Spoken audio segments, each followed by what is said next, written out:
Hello, everyone, and welcome to another episode of the Reinsurance podcast. I am your co-host, Jerad Lee. And hello, everyone. I'm Ben Rose. And today we have a special guest. Russell Higginbotham is here, the CEO of Swiss Re Solutions and the new president of the CII. Welcome, Russell. Thank you very much. Great to be here. I'm delighted to have you in the studio. We're doing a special episode today to explore all of the interesting international elements of the reinsurance industry. Jerad and I have been asking ourselves for a while, why is it that so many of our friends disappear off to New York and Bermuda and Asia and all over the world, really, to pursue reinsurance careers?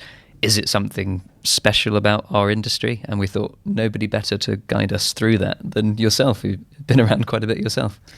Yeah, well, I don't know if I'm the best or special in that sense, but I'm very happy to share my thoughts, observations, experience, if that's helpful. Yeah, sounds great. It'd be amazing to start with kind of how you got into the industry and then sort of your first foray into traveling for work and then sort of moving to a new country. Because I think it's something that, as Ben said, it happens quite a lot. People who are sort of rising in their careers get the opportunity to go to Zurich or Bermuda or Singapore. So I'd love to get an idea of how you got into the space and then your first foray into international. Yeah, no, sure. Abroad. Well, I think, I guess like a lot of people in insurance, it wasn't particularly my choice of insurance. I actually, when I was at university, I did a business degree, and there was a local insurance company, no longer in existence, now part of the Aviva Group, which they were offering an undergraduate program. So you were going to university, but they gave you summer and, if you wanted it, winter placements in different departments. So I applied for that, because my dad told me to, and I started there. So that was my sort of entry. I didn't really, insurance wasn't an area that I was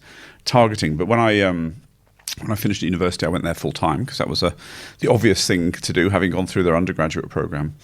And I guess so my first travel actually was from Stevenage, North Hertfordshire, for those that don't know, into London, actually. So I changed jobs I joined Munich Re, which, and in a sense, moving from let's call it a provincial insurance company into London was actually a move in itself, because that opened my eyes to a much wider world in the reinsurance industry, which, as you said, is a global business rather than a provincial insurance primary operation. So that was the first move in a sense, and that sort of opened my eyes to that world.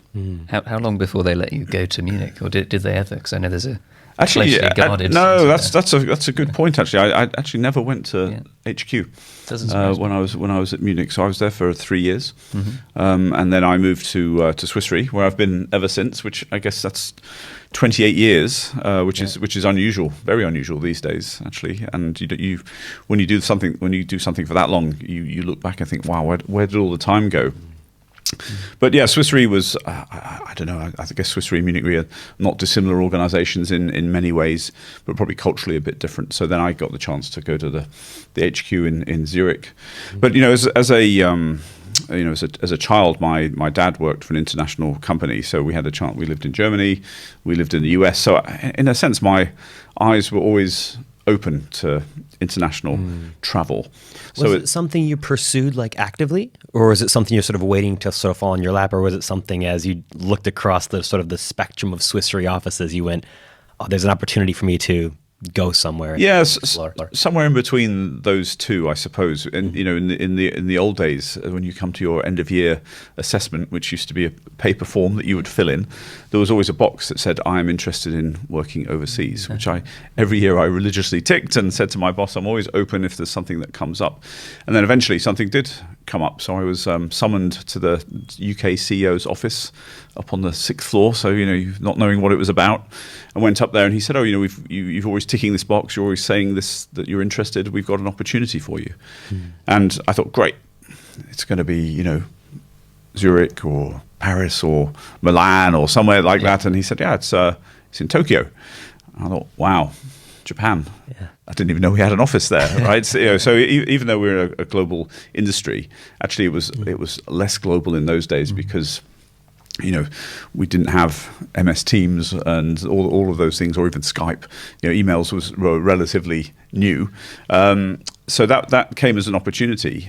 So I got the opportunity to fly out to Tokyo and have a look, because I think it's always good to check out where you're offered to go. But literally, as soon as I hit the ground, I thought, I can, foolishly maybe, but I thought I can do this. This feels like a great adventure. How's your Japanese? Oh, I would say it's okay. I lived in Japan for 5 years, so I mean these days you can probably, in Tokyo at least, you can survive without speaking really anything but the most rudimentary. But still, if you go outside of Tokyo, English is less common. So I'd say I learned enough conversational Japanese. Business Japanese is difficult because it's the words, but also, Japanese is a really interesting culture and a really interesting language. It's sometimes not what you say, how you say it, but quite often it's not what you say, it's what you don't say. So we'd come out of a meeting and I'd say to my kind of colleagues, "Oh, when that guy said that, what did he mean?" And they said, "Well, he might have meant this, but he might have meant that." And so it's a bit vague. My Japanese teacher, when you'd sit having a lesson, he'd refer to your conversational partner as your opponent, because you're trying to make people work out what you really mean, rather than not speaking directly. Yeah, in a sense, so which makes business quite hard to do. So that was an interesting. You learn many things in these countries. How long did it take you to get up to speed? Because you said you were there for 5 years. Yeah. The first year must have been very intimidating, I would guess. But what point did you start to feel quite comfortable? Maybe never in a sense, but. I mean, Japan specifically. A lot of people say Japan's like layers of an onion. Yeah. You peel one layer back, you think, aha, breakthrough, and then you realise there are many more to go. So it's sometimes you feel like you take one step forward and then 2 steps back. But you do work it out in a sense as you go forward. So the getting the team on board and getting everyone onto the same page in terms of where you want to go, the strategy. I mean that takes time to convince people. It's interesting. I mean, we shouldn't spend the whole time on Japan. We could talk about Japan for the whole time, but because it's in some ways it's quite authoritarian, hierarchical, but so people don't have a choice. They have to follow. But in another way, because of that, they passively resist in some ways, because human nature is to question, to want to understand. So when you're talking to your team, you don't turn up and say, "Look, this is what I want to do." It's let's talk about what we want to do, and then it takes some time to convince and to get everyone on board. So that's the first step, which takes a year, and then working out with your clients. I mean, the whole meeting culture is different. It's brainstorming isn't really a thing. You turn up and you have an agenda. Most of it's been pre-discussed. A lot of it's been pre-agreed, and the meetings are more of a formality, if you like. I think one of the most interesting things you see as you travel through different cultures is sort of the variance in those sorts of experiences. Where if you've come from a culture in the US or a culture in the UK and you go somewhere like Japan or Southeast Asia, it's so different that it can sort of throw you for a loop if you're not paying attention to it. But as you do more and more, you get to build this spectrum and this breadth of experience around how each of those groups interact. And you have colleagues now, as you run a larger sort of global team, knowing how to interact with each of those types of individuals, knowing the culture that they've sort of built their professional careers in is a different lens to look at the world from. Yeah, no, that's exactly right. And I think the world is a different place to a great extent now. Markets are much more international than they were. So when I was in Japan in the early 2000s, there were only 1 or 2 expats in the office, whereas you go to our office now, it's much more international.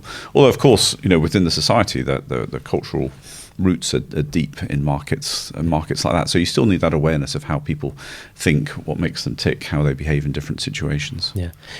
So then what was your next stop? And had you been ticking another box that said, I want more travel? What's the next place? Well, no, I mean, interesting. After 4 years in Japan, I said to the organization, look, 5 years will be enough, because I guess if you look at an international career, some people do assignments, some people do placements, some people move permanently eventually, but one thing you have to do is manage your career. So if you're a Zurich headquartered organization, you go to Tokyo, you can easily get forgotten.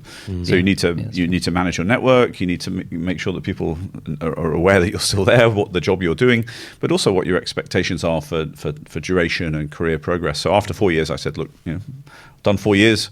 We originally agreed 3. I've done 4. I'm happy to go to 5, but at that point, I would really like to do something else, and ideally back towards the UK or closer. So I think I guess one bit of advice I would give to anyone listening, thinking about international careers, or in a role where they're thinking about a move, the more notice you can give your organisation, the better. Because if you say I want to move next week, that couldn't be a problem. But I think if you want to say, look, in the next 6 months, 12 months, even better. You put that out there, and then people will hear that and they'll start thinking. So when a job comes up or something comes up, you get asked. So that's what happened with me. So a couple of things came up. They weren't particularly things that I wanted to do. So that's also a challenge. So then a couple of opportunities came up, and I actually said no to those. And then you worry a little bit, right? If you keep saying no, then maybe you just get written off, or you don't want to get labelled as a difficult person or someone who's fussy or whatever. But then, given that I'd said back to the UK or closer, an opportunity came up, and there's always a bit of time and place and luck in these things. An opportunity came up to run our business in Australia, which very exciting. Wasn't closer to the UK, maybe culturally closer. So we had a look at that and decided we would go and do that. And then so from Japan we moved more or less directly south to Australia. We spent 4 years there, which fascinating place again to live and to work, and very, very different compared to somewhere like Japan and Tokyo. Absolutely. It must be interesting, especially, I guess, going further and further into your broader life as you're developing your career at the same time, managing your family move as well in some ways. Because I know personally at some point in the past I was encouraged to move to Bermuda, and I said, not quite the right moment, and I've no idea what my now wife would do if we went there, kind of thing. But how do you manage that type of conversation, I guess, with your family? Well, I guess, so it very much depends what stage you're at. When I moved to Japan, I had a girlfriend who was actually, she was taking an assignment to New York at the same time. Okay. So we went our separate ways professionally. Actually, she became my wife, so we didn't go our separate ways romantically or in terms of relationship.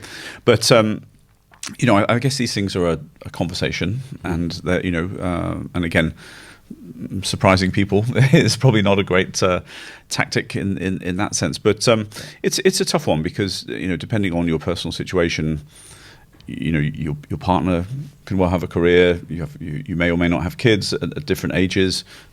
People have parents and wider families. So, in that sense, I guess there are always many reasons not to do these things.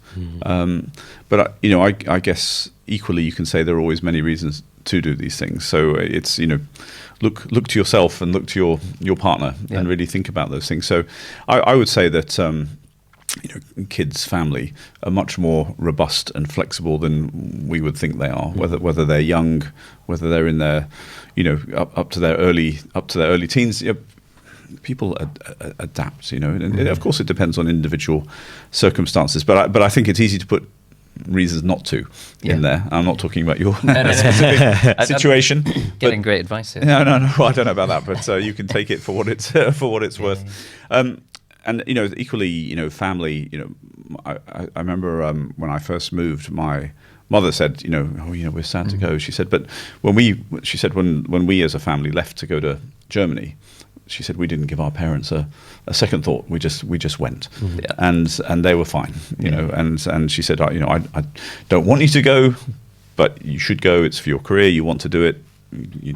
Go for it. So So I think. There's no one rule, right? And I guess what I would say to people, what I do say to people in Swissery is, there are lots of different ways to get international exposure, whether it's I guess I'm at the one extreme where you move yourself and your family if you have one, and you relocate to a country for some years, so it becomes home to an extent.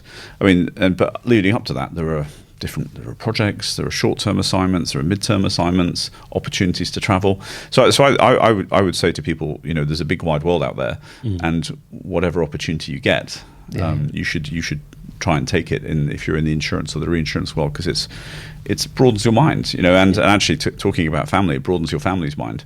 When I look at my kids now, they've lived in different places, and they have a big wide world of view of the world. So I think there are more benefits than negatives. Things can go wrong. I've known people who've come out on expat assignments who didn't settle, didn't like it. What's the worst thing that can happen?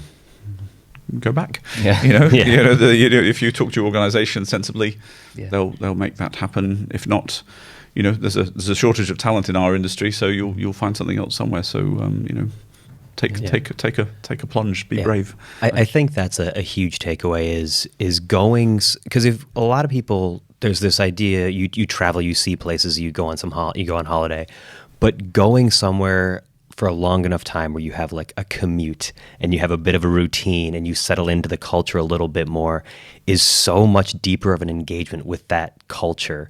I've spent some time in Singapore, I've spent time in Greece. I've obviously moved to the UK from the US.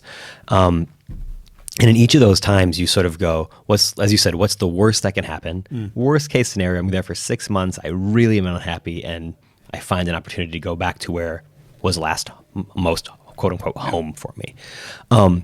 But more often than not, you really surprise yourself with a fascination and an appreciation for what those different cultures offer, and you compare them to other cultures you've had a chance to explore more deeply, and it's just immensely valuable. I think this industry is unique in the offerings that it provides to young professionals, and if people have a box on any forms that they have that says I'm open to traveling abroad, they should all be taking it. It's such an amazing opportunity. Yeah, and I think when I look back on my career now, I think how fantastic that I did end up in insurance, not through choice. So when I said I did a business degree, specialised in marketing, so a lot of my buddies, when it was in the final year and they were going for job interviews, they went to Rolls-Royce, Procter & Gamble, Unilever, Mars, all these amazing consumer brands as a product manager and stuff like that. And I said, I'm going to insurance. But then when I look back, I think, wow, I've lived in 3 different countries other than the UK. I've visited cities across the world.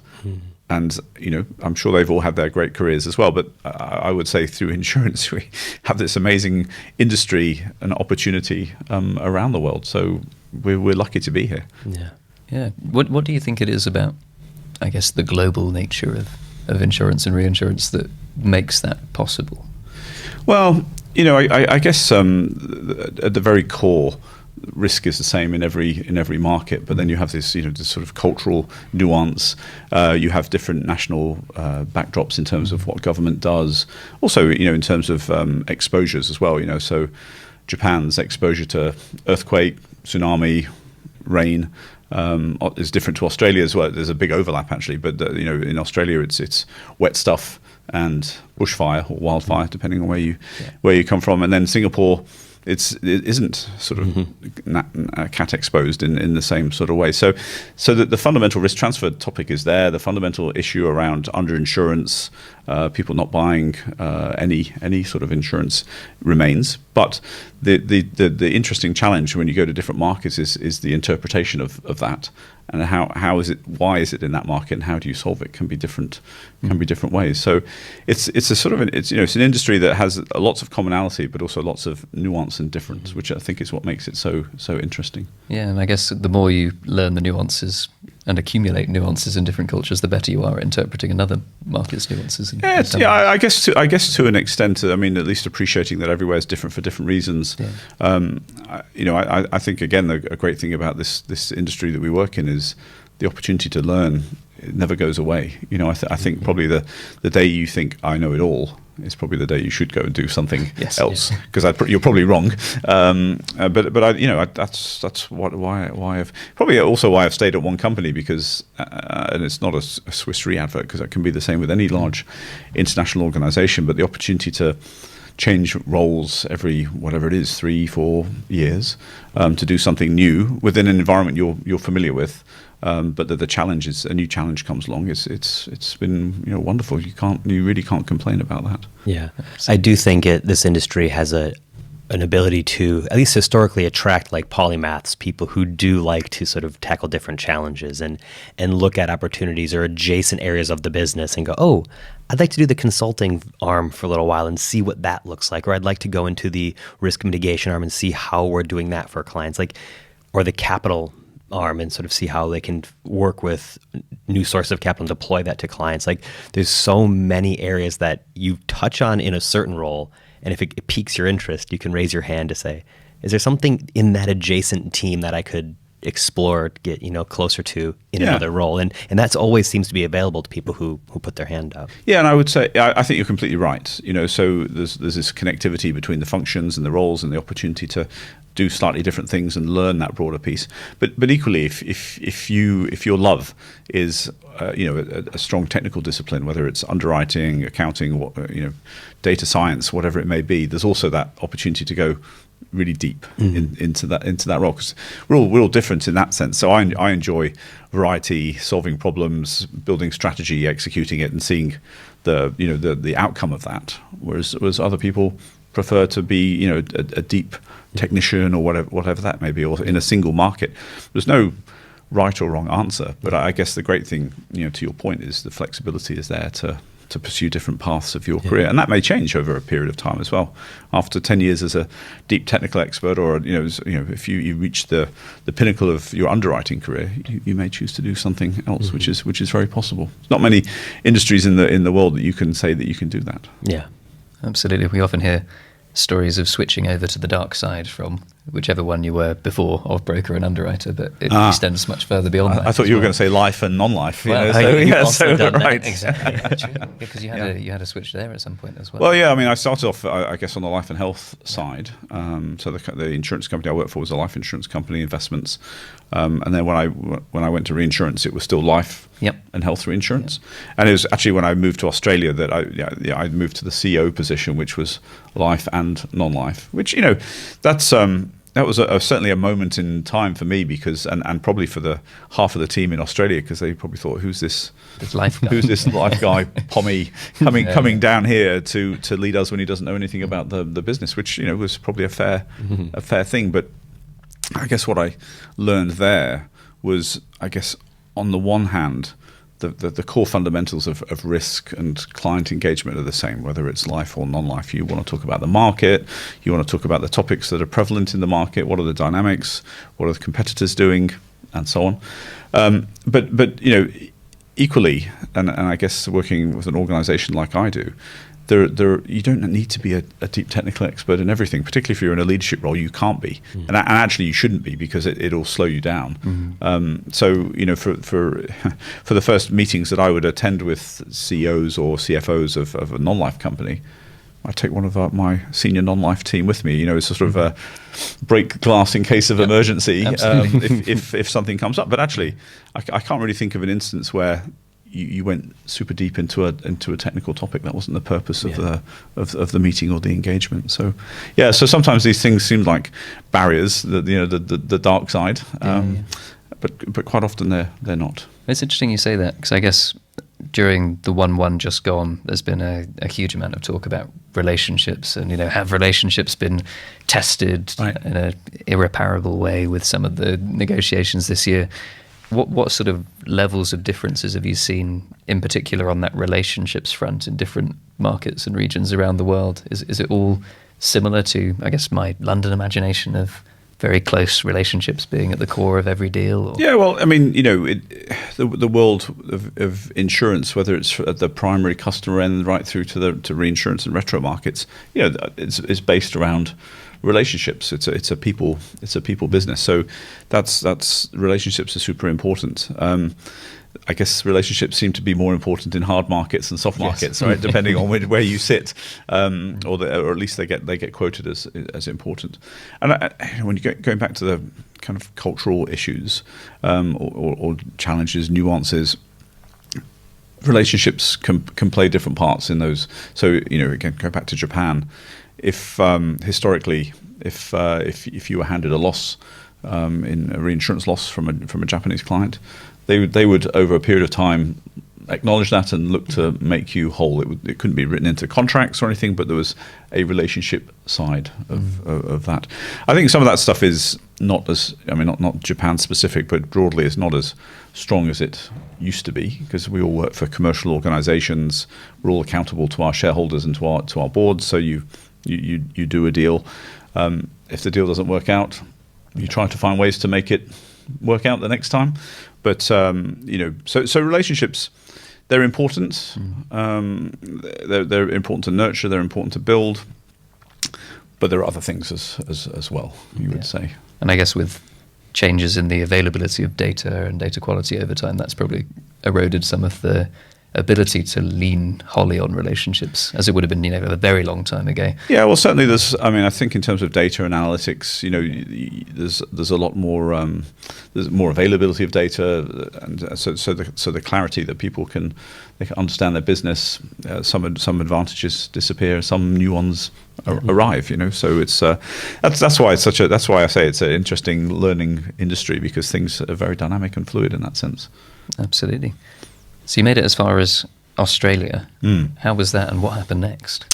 Oh, well, Australia was a lot of fun. It's a really, really nice market. It's a huge geography, but population smaller, and a lot of the insurance world is in Sydney, but also to an extent in Melbourne and some of the other cities. It was a great place to live. So I had a young family at that time, so it was a nice place to live. It was a kind of work hard, play hard sort of environment. So people would come in, they'd work. But typically if you had a late call, most people, it wasn't at a place where people would necessarily stay back and work because they had other things to do. So the work-life balance was good, but appropriate, I should say that, right? So, I tend to come into the office in Australia quite early, which wasn't a thing in Japan. So I'd come in at maybe 7:30, be plenty of people there already, but you go past 5:30, not so many. Whereas Japan was the other way. I come in at 7:30, you wouldn't see anyone until 9-ish, but then people would work late. So it just different cultural behaviours and nuance. But no, Australia was a great market on the life side and the non-life side. It had lots of interests because it is cat exposed, and it's has a really interesting economy with a lot of reliance on commodities and so on, and a fun place to live, right? And a different business culture. Did you get into I ask because many colleagues have gone out specifically for this reason, but did you get into the surfing culture whilst you were there? No. The shark avoidance and surfing culture. No, I didn't do any surfing, but we didn't live so far from a beach, driving rather than walking, but and with young kids, it was more like running after young kids culture, and the amount of paraphernalia that you'd have to take with you to the beach when you have young kids, my wife and kids would go onto the beach and then meet up with people, and they'd say, "Oh, where's your husband?" And you see that big mound of equipment over there with two small feet underneath. That's him just on his way. So but it was a fun period of life, and a very nice and easy place to live. And then you came back to the UK from there. Yeah, in 2010. So again, it was sort of 4 years I'd been there more or less, and then the UK CEO position of Swiss Re came up, and I was, I'd done that thing of making sure people knew where I was, what I was doing, which, when that job then came open, I was approached and say, are you interested to come back? Which is ideal, So again, for people listening, thinking about careers, that's making sure you're on the list for whatever job it is next, or for whatever range of jobs. That's your objective. So when something comes up, and if you're in a different country, you might not even know that it's come up, right? Because it always happens behind the scenes. So getting that call tells you that you've been doing something right, both in terms of networking, but also keeping people informed of what you're doing, and hopefully doing a half decent job at the same time. So I came back to the UK after 9 years away, which was longer than we thought we would be away. But it was, in that sense, it was good time, because I think I don't know what the time is, but once you go beyond a certain period, you start to drift away a little bit from those connections. So I'd kept the same house. We'd been rented out for that whole period, but I hadn't been in there for 9 years, and still friends, still family. Yeah. But you in terms of your friends, you were a little bit then pigeonholed into my friend who lives in Australia. Yeah. And then when you come back, you were able to sort of reignite those friendships and the family and so on. So that was actually, from my perspective, was great timing to come back into the UK. Yeah, perfect. Is international travel sort of wrapped up, or would you take a call from somewhere in the US or somewhere else? So I went to Singapore, in 2019, just before COVID hit. I went to Singapore for 3 years, which actually I hadn't thought that I would, or that we as a family would go overseas again. But when the opportunity came up, my kids by that point were whatever they were, 12 and 14. So they had friends. They were old enough and mature enough to have an opinion. So we had rather than just going or having a discussion with my wife, we had a family discussion. Family meeting. Yeah, family meeting, absolutely, around the kitchen table. Yeah. We went and had a look, and then I said everyone has a veto right, and everyone said let's go, not knowing that the pandemic was just around the corner. I think we might have had a different perspective if we'd known that. But so we did that one extra stint, which was surprising. So you never say never, but I think having done 3 different places, maybe that's enough. But the role I'm in now is a global role, so I still get the chance to travel around the world to the different markets, which is also fun.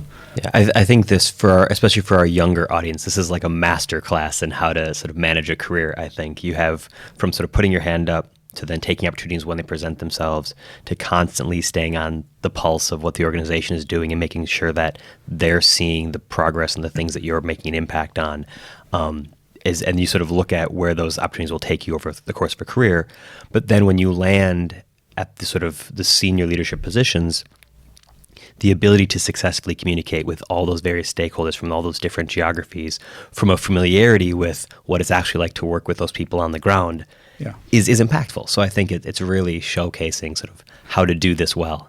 Yeah, so look, I think those senior management interactions are important from 2 perspectives. One is, obviously projecting yourself and what you're doing, but I think the senior managers will always welcome input from, whether it's from a market, whether it's from a line of business, whether it's from a sector of a market, because typically as a senior manager, what you get is you get management reports, and they are somewhat filtered by the team, so they have to go through a number of different people to get to you, and as a consequence, they're maybe a bit monotone.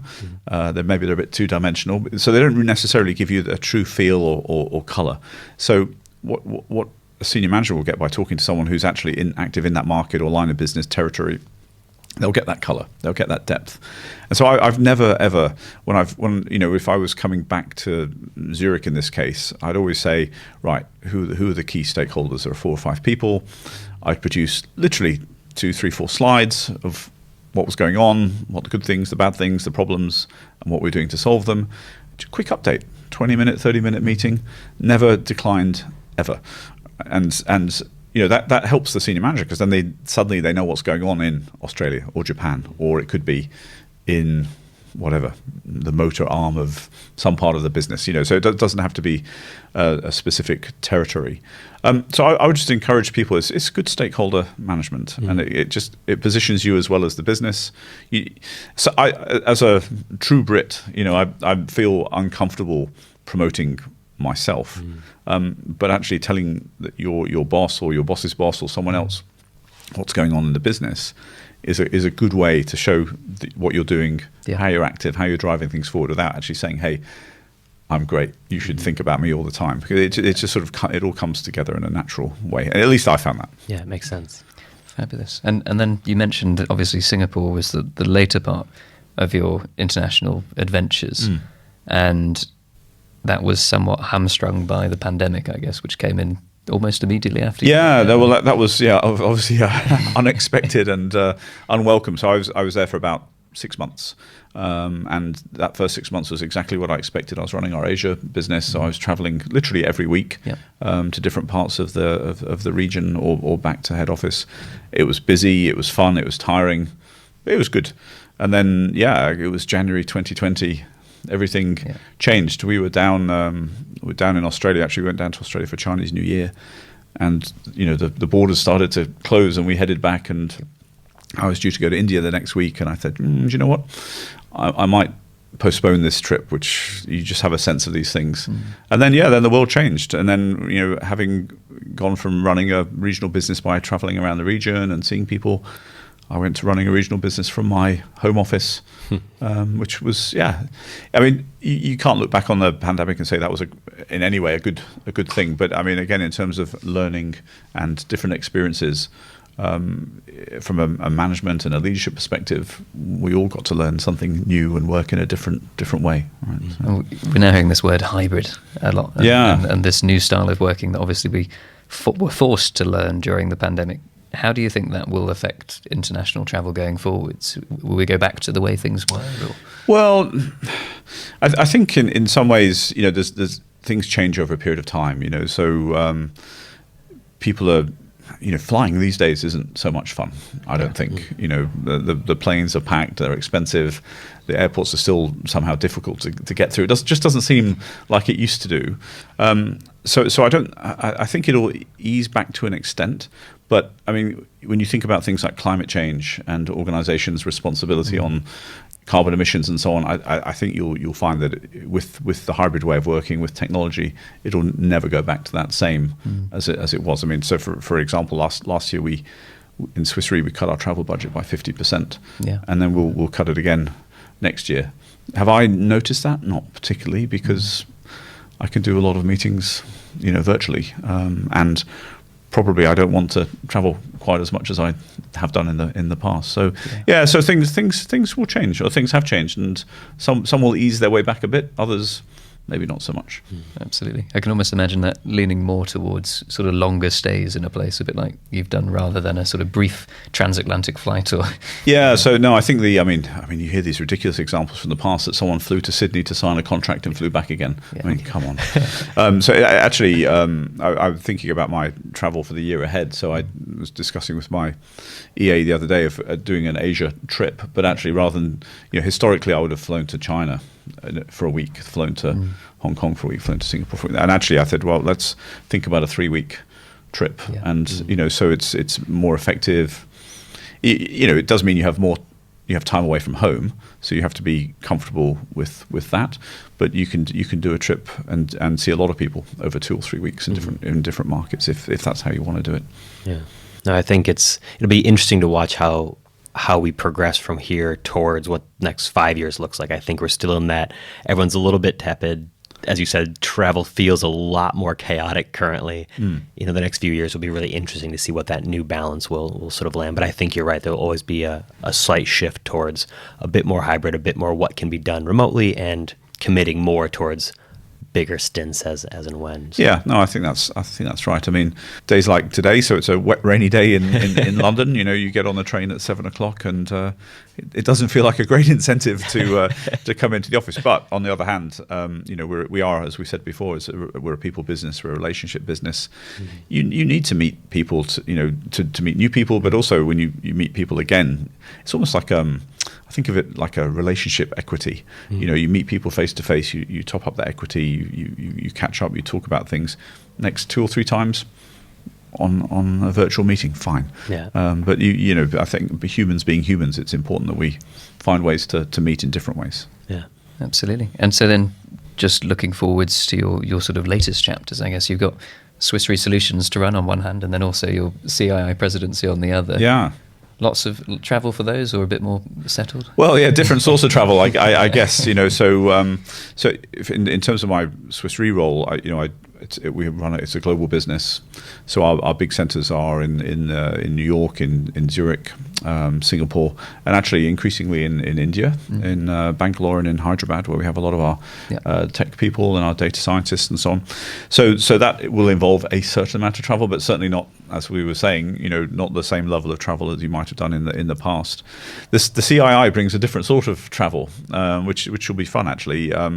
So as well as the board meetings and the regular engagements that are there in that sort of corporate calendar, there are the local institutes institute Yes. meetings, which are filling up my diary, which is great actually. So I'm looking forward to travelling to the various institutes around the UK to meeting people there, because I think I used to be president of the Insurance Institute of London, so it's a different sort of institute in some ways, because it's much bigger, and London is a sort of different market. But I've a distinct view and understanding that the institutes, the local institutes around the UK of the CII, but also some of the international institutes as well, they're the lifeblood of the organisation.